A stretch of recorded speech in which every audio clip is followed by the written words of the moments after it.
各位老友，而家我哋率先睇柏龍嘅兩房示範單位，7座12樓該5室447，我哋而家入單位咯喎。好開人嘅山景，我哋會望到。好，經過咗飯廳啦，而家嚟到客廳，睇下成個好靚嘅咁段山景，好開揚，一望無際。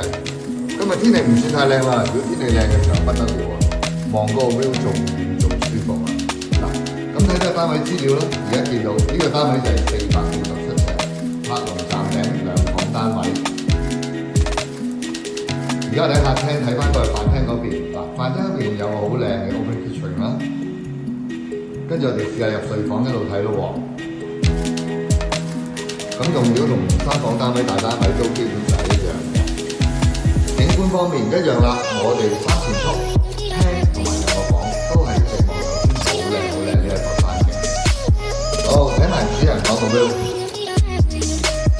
主人房一樣啦，都係呢個山景啦。成個單位好光猛，好舒服。跟住咧，主人房呢邊咧，仲有而家好少單位都會有咁大嘅衣櫃位啦。成個衣櫃位大衣櫃都咁大到，咁單位剛剛開放咗，咁有12樓嘅示範單位同埋6樓嘅示範單位。